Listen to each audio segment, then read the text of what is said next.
Item ಯಾವುದೇ ಇರಲಿ try ಮಾಡಿ ಆಚಿ ಚಿಕನ್ ಮಸಾಲಾ. ಹಾಲಿ ಎಂಎಲ್ಸಿಗಳಿಗೆ ಇಲ್ಲ ಕಂಟಿನ್ಯೂ ಚಾನ್ಸ್. ಹೌದು, ಎಂಎಲ್ಸಿ ರೇಸ್ನಿಂದ ಹಾಲಿ ಸದಸ್ಯರು ಔಟ್ ಆಗಿದ್ದಾರೆ. ಹೊಸಬರಿಗೆ ಮಣೆ ಹಾಕೋದಕ್ಕೆ ಬಿಜೆಪಿ ಡಿಸೈಡ್ ಮಾಡಿದೆ.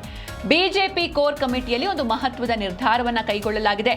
ಹಾಲಿ ಎಂಎಲ್ಸಿಗಳಿಗೆ ಕಂಟಿನ್ಯೂ ಚಾನ್ಸ್ ಇಲ್ಲ. ಎಂಎಲ್ಸಿ ರೇಸ್ನಿಂದ ಹಾಲಿ ಸದಸ್ಯರು ಔಟ್ ಆಗ್ತಿದ್ದಾರೆ. ಹೊಸಬರಿಗೆ ಮಣೆ ಹಾಕೋದಕ್ಕೆ ಬಿಜೆಪಿ ತೀರ್ಮಾನವನ್ನ ಮಾಡಿಕೊಂಡಿದೆ ಎನ್ನುವಂತಹ ಮಾಹಿತಿ ಸಿಗ್ತಾ ಇದೆ. ಬಿಜೆಪಿಯ ಕೋರ್ ಕಮಿಟಿಯಲ್ಲಿ ಈ ರೀತಿ ಮಹತ್ವದ ನಿರ್ಧಾರವನ್ನ ಕೈಗೊಳ್ಳಲಾಗಿದೆ.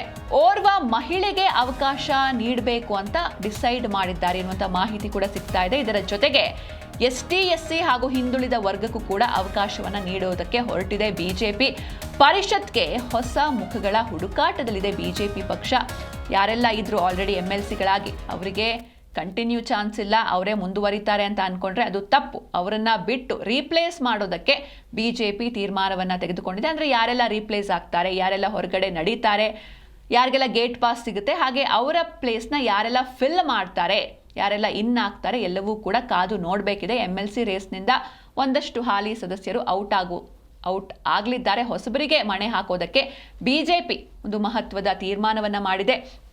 ಕೋರ್ ಕಮಿಟಿ ಮೀಟಿಂಗ್ನಲ್ಲಿ ಈ ರೀತಿ ಒಂದು ಡಿಸಿಷನ್ನ ತೆಗೆದುಕೊಂಡಿದ್ದಾರೆ. ಹಾಗೆ ಇದರಲ್ಲಿ ಓರ್ವ ಮಹಿಳೆಗೆ ಅವಕಾಶ ನೀಡಬೇಕು, ಅಂದರೆ ಮಹಿಳಾ ಮೀಸಲಾತಿ, ಈ ವಿಚಾರ ಕೇಂದ್ರ ಸರ್ಕಾರದ ಒಂದು ಮಹತ್ವದ ಯೋಜನೆ ಆಗಿತ್ತು. ಬಟ್ ಅದು ಪಾಸ್ ಆಗಿಲ್ಲ. ಬಟ್ ಈ ಒಂದು ವಿಚಾರವನ್ನ ಇಲ್ಲಿ ಬಿಜೆಪಿ ಎತ್ತಿ ಹಿಡಿಯುವಂತಹ ಪ್ರಯತ್ನವನ್ನ ಮಾಡ್ತಾ ಇದೆ. ಎನ್ ಮಹೇಶ್, ರಘು ಕೌಟಿಲ್ಯ, ಶರಣು ತಳ್ಳಿಕೇರಿ ಹಾಗೆ ಮಂಜುಳಾ ಸೇರಿ ಹಲವರ ಹೆಸರನ್ನ ಹೈಕಮಾಂಡ್ಗೆ ಆಲ್ರೆಡಿ ಬಿಜೆಪಿ ಶಿಫಾರಸನ್ನ ಮಾಡಿದೆ. ಮಹಿಳೆ ಹಾಗೂ ಮೀಸಲಾತಿ ವರ್ಗಕ್ಕೆ ಬಿಜೆಪಿ ಆದ್ಯತೆಯನ್ನ ನೀಡ್ತಾ ಇದೆ. ಕೋರ್ ಕಮಿಟಿ ಈ ಬಗ್ಗೆ ತೀರ್ಮಾನವನ್ನ ಮಾಡಿದೆ. ಹೈಕಮಾಂಡ್ಗೆ ತಮ್ಮ ಡಿಸಿಷನ್ನ ರವಾನೆ ಕೂಡ ಮಾಡಿದ್ದಾರೆ. ಹಾಗೆ ಒಂದಷ್ಟು ಜನರ ಹೆಸರನ್ನ ರೆಫರ್ ಕೂಡ ಮಾಡಿದ್ದಾರೆ. ಅದು ಎನ್ ಮಹೇಶ್ ಆಗಿರ್ಬೋದು, ರಘು ಕೌಟಿಲ್ಯ ಆಗಿರ್ಬೋದು, ಶರಣು ತಳ್ಳಿಕೇರಿ ಆಗಿರ್ಬೋದು, ಮಂಜುಳಾ ಸೇರಿ ಹಲವರ ಹೆಸರನ್ನ ಹೈಕಮಾಂಡ್ಗೆ ರೆಫರ್ ಮಾಡಲಾಗಿದೆ. ಮಹಿಳೆ ಹಾಗೂ ಮೀಸಲಾತಿ ವರ್ಗಕ್ಕೆ ಬಿಜೆಪಿ ಆದ್ಯತೆಯನ್ನ ನೀಡ್ತಾ ಇದೆ. ಈ ಬಗ್ಗೆ ಕೋರ್ ಕಮಿಟಿ ಮೀಟಿಂಗ್ನಲ್ಲಿ ಒಂದು ಮಹತ್ವದ ತೀರ್ಮಾನವನ್ನು ಕೈಗೊಳ್ಳಲಾಗಿದೆ. ಹೈಕಮಾಂಡ್ಗೆ ಈ ವಿಷಯಗಳನ್ನು, ಒಂದಷ್ಟು ಜನರ ಹೆಸರುಗಳನ್ನು, ಅಂದರೆ ಯಾರೆಲ್ಲ ರೀಪ್ಲೇಸ್ ಆಗಬೇಕು, ಹೊಸಬರ ಮುಖ, ಹಾಗೆ ಮತ್ತೊಂದು ಕಡೆ ನಾನು ಆಗಲೇ ಹೇಳಿದಾಗೆ ಒಬ್ಬರು ಮಹಿಳೆಗೆ ಅವಕಾಶವನ್ನು ನೀಡಬೇಕು ಅಂತ ಬಿಜೆಪಿ ನಿರ್ಧಾರವನ್ನು ಮಾಡಿಕೊಂಡಿದೆ. ಹಾಗೆ ಹಿಂದುಳಿದ ವರ್ಗಗಳು, ಎಸ್ಸಿ, ಎಸ್ಟಿ ಹಾಗೆ ಬೇರೆ ಬೇರೆ ಅದರ್ ಬ್ಯಾಕ್ವರ್ಡ್ ಕ್ಲಾಸಸ್ ಏನಿದೆ ಅದಕ್ಕೆ ಅವಕಾಶವನ್ನು ನೀಡೋದಕ್ಕೆ ಬಿಜೆಪಿ ಹೊರಟಿದೆ. ರಾಜ್ಯಸಭಾ ಅಭ್ಯರ್ಥಿ ಆಯ್ಕೆ ಹೈಕಮಾಂಡ್ ನಿರ್ಧಾರಕ್ಕೆ ಬಿಟ್ಟಿದೆ. ಹಾಗೆ ಹೈಕಮಾಂಡ್ ತೀರ್ಮಾನಕ್ಕೆ ಬಿಟ್ಟಿದೆ ಬಿಜೆಪಿ ಕೋರ್ ಕಮಿಟಿ. ಆದರೂ ಕೂಡ ಇಬ್ಬರ ಹೆಸರನ್ನ ಹೈಕಮಾಂಡ್ಗೆ ಬಿಜೆಪಿ ಕೋರ್ ಕಮಿಟಿ ಶಿಫಾರಸು ಮಾಡಿದೆ.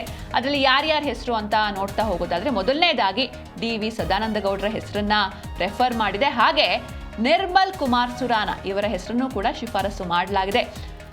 ನಿರ್ಮಲ್ ಕುಮಾರ್ ಸುರಾನ ಇವರು ಪುದುಚೇರಿಯ ಬಿಜೆಪಿ ಉಸ್ತುವಾರಿಯಾಗಿರ್ತಾರೆ. ಇಬ್ಬರ ಹೆಸರನ್ನ ಕಳಿಸೋದಕ್ಕೆ ಕೋರ್ ಕಮಿಟಿ ತೀರ್ಮಾನವನ್ನ ಮಾಡಿದೆ. ರಾಜ್ಯಸಭಾ ಅಭ್ಯರ್ಥಿ ಆಯ್ಕೆ ಅದು ಹೈಕಮಾಂಡ್ ಡಿಸಿಷನ್, ಹೈಕಮಾಂಡ್ ನಿರ್ಧಾರಕ್ಕೆ ಬಿಟ್ಟದ್ದು. ಆದರೆ ಇಲ್ಲೂ ಕೂಡ ಬಿಜೆಪಿ ಒಂದಷ್ಟು ಇಬ್ಬರ ನೇಮ್ಸ್ಗಳನ್ನು ಶಿಫಾರಸು ಮಾಡಿದೆ. ಈ ಬಗ್ಗೆ ಹೆಚ್ಚಿನ ಮಾಹಿತಿಯನ್ನು ನೀಡ್ತಾರೆ ನಮ್ಮ ಪ್ರತಿನಿಧಿ ಜನಾರ್ದನ್ ಹೆಬ್ಬಾರ್. ಜನಾರ್ದನ್, ಇನ್ನು ಯಾರೆಲ್ಲ ಎಂಎಲ್ಸಿಗಳು ರೀಪ್ಲೇಸ್ ಆಗ್ತಾರೆ, ಏನಿದೆ ಮಾಹಿತಿ ಇದ್ರ ಬಗ್ಗೆ?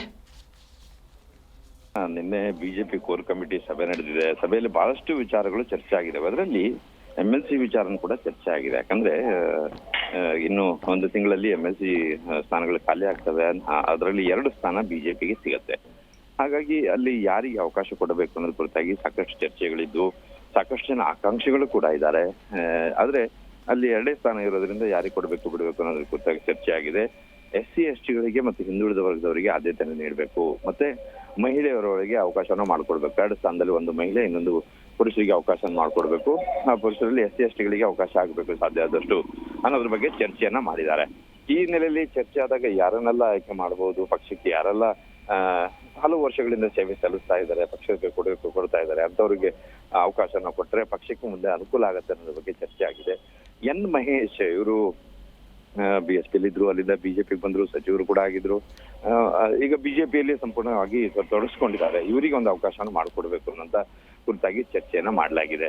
ಆನಂತರದಲ್ಲಿ ಶರಣು ತಳ್ಳಿಕೇರಿ ಅವರ ಬಗ್ಗೆನೂ ಕೂಡ ಚರ್ಚೆ ಆಗಿದೆ. ಅವರು ಕೂಡ ಪಕ್ಷಕ್ಕೆ ಸಾಕಷ್ಟು ವರ್ಷದಿಂದ ಕೆಲಸ ಮಾಡ್ತಾ ಇದ್ದಾರೆ, ಹಿಂದುಳಿದ ವರ್ಗದವರು ಇದ್ದಾರೆ, ಅವರಿಗೆ ಅವಕಾಶ ಮಾಡಿಕೊಟ್ರೆ ಅನುಕೂಲ ಆಗತ್ತೆ, ಪಕ್ಷಕ್ಕೂ ಕೂಡ ಅನುಕೂಲ ಆಗತ್ತೆ ಅನ್ನೋ ವಿಚಾರ ಕೂಡ ಚರ್ಚೆ ಆಗಿದೆ. ಇನ್ನು ಮಹಿಳಾ ಮೋರ್ಚಾದ ಅಧ್ಯಕ್ಷ ಆಗಿರುವಂತ ಮಂಜುಳಾ ಅವರ ಹೆಸರು ಕೂಡ ಪ್ರಸ್ತಾಪ ಆಗಿದೆ. ಬಹಳ ವರ್ಷಗಳಿಂದ ಕೆಲಸ ಮಾಡ್ತಾ ಇದ್ದಾರೆ, ಇವರಿಗೆ ಅವಕಾಶ ಮಾಡ್ಕೊಳ್ಬೇಕು, ಮಹಿಳಾ ಘಟಕಗಳು ಕೂಡ ಸಕ್ರಿಯವಾಗಿದ್ದಾರೆ ಅನ್ನೋದ್ರ ಕುರಿತಾಗಿ ಚರ್ಚೆ ಆಗಿದೆ. ಈಗ ಒಂದು 4-6 ಹೆಸರುಗಳು ಚರ್ಚೆ ಆಗಿದ್ದಾವೆ. ಯಾರ ಹೆಸರು ಫೈನಲ್ ಮಾಡ್ತಾರೋ ಗೊತ್ತಿಲ್ಲ, ಆದ್ರೆ ಹೈಕಮಾಂಡ್ಗೆ ಹೆಸರುಗಳನ್ನೆಲ್ಲ ಲೀಸ್ಟ್ ಮಾಡಿ ಕಳಿಸ್ಕೊಡುವಂತಹ ಕೆಲಸವನ್ನ ಬಿಜೆಪಿ ಕೋರ್ ಕಮಿಟಿ ಮಾಡಿದೆ ನಿನ್ನೆ ದಿನ. ಇದ್ರ ಜೊತೆಗೆ ರಾಜ್ಯಸಭೆ ವಿಚಾರ ಬಂದಾಗ ದೇವೇಗೌಡರನ್ನು ಪುನರಾಯ್ಕೆ ಮಾಡೋದು ವಿಚಾರವಾಗಿ ಚರ್ಚೆ ಆಗಿದೆ. ಒಂದು ಹಂತದಲ್ಲಿ ಜೆಡಿಎಸ್ಗೆ ಬಿಟ್ಕೊಡೋದು ಅನ್ನೋದ್ರ ಬಗ್ಗೆ ಕಮಿಟಿಯಲ್ಲಿ ಚರ್ಚೆ ಆದ್ರೂ ಸಹಿತ ಈ ವಿಚಾರವನ್ನು ಹೈಕಮಾಂಡ್ ತೀರ್ಮಾನಕ್ಕೆ ಬಿಟ್ಟುಬಿಡೋದು ಉತ್ತಮ. ರಾಜ್ಯಸಭೆ ವಿಚಾರ ಆಗಿರೋದ್ರಿಂದ ಹೈಕಮಾಂಡ್ ಇದ್ರ ಬಗ್ಗೆ ತೀರ್ಮಾನ ತೆಗೆದುಕೊಳ್ಳುತ್ತೆ. ನಮ್ಮ ಕಡೆಯಿಂದ ಬಿಜೆಪಿ ಕಡೆಯಿಂದ ಏನಾದ್ರೂ ಅವಕಾಶ ಆಗೋದಾದ್ರೆ ಒಂದಿಬ್ಬರಿಗೆ ಅವಕಾಶ ಮಾಡ್ಕೊಡಿ, ಇಬ್ಬರಲ್ಲಿ ಯಾರಿಗಾರು ಒಬ್ರಿಗೆ ಅವಕಾಶ ಮಾಡ್ಕೊಡಿ ಅಂತ ಹೇಳಿ 2 ಹೆಸರನ್ನು ಕಳಿಸುವಂತಹ ಕೆಲಸ. ಸದಾನಂದ ಗೌಡರ ಹೆಸರು ಕೂಡ ಚರ್ಚೆ ಆಯ್ತು, ಮತ್ತೆ ನಿರ್ಮಲ್ ಕುಮಾರ್ ಸುರಾನ ಇವರ ಹೆಸರು ಕೂಡ ಚರ್ಚೆ ಆಗಿದೆ. ಇವರಿಬ್ಬರಿಗೂ ಕೂಡ ಒಂದು ಅವಕಾಶ ಸಿಗಬೇಕು, ಇವರಿಬ್ಬರಲ್ಲಿ ಯಾರಿಗಾದ್ರೂ ಒಬ್ಬರೇ ಅವಕಾಶ ಸಿಕ್ಕರು ಉತ್ತಮ. ಜೆಡಿಎಸ್ಗೆ ಬಿಟ್ಟುಕೊಡುವಂತ ಸಂದರ್ಭ ಬಂದ್ರೆ ಹೈಕಮಾಂಡ್ ತೀರ್ಮಾನ ಮಾಡುತ್ತೆ. ಒಂದ್ ವೇಳೆ ಇಲ್ಲ ಅಂತ ಆದ್ರೆ ರಾಜ್ಯಕ್ಕೆ ಬಿಜೆಪಿಗೆ ಸಿಗತ್ತೆ ಅನ್ನೋದಾದ್ರೆ ಈ ಇಬ್ಬರಲ್ಲಿ ಒಬ್ಬರಿಗೆ ಅವಕಾಶ ಮಾಡಿಕೊಡಿ ಅಂತೇಳಿ ಕೋರ್ ಕಮಿಟಿಯಲ್ಲಿ ಈ ಬಗ್ಗೆ ಚರ್ಚೆ ಮಾಡಿ ಶಿಫಾರಸನ್ನ ಹೈಕಮಾಂಡ್ಗೆ ಮಾಡಲಾಗಿದೆ.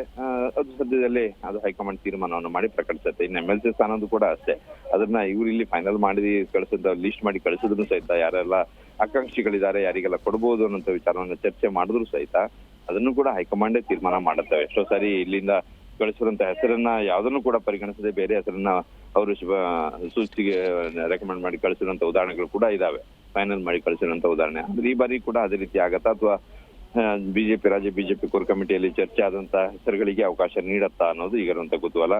ಸದ್ಯಕ್ಕಂತೂ ಇಷ್ಟು ತೀರ್ಮಾನ ನಿನ್ನೆ ದಿನ ಕೋರ್ ಕಮಿಟಿಯಲ್ಲಿ ಆಗಿದೆ. Sinchana. Okay, thank you Janardhan Hebbar ನಿಮ್ಮೆಲ್ಲ ಡೀಟೇಲ್ಸ್ಗಾಗಿ.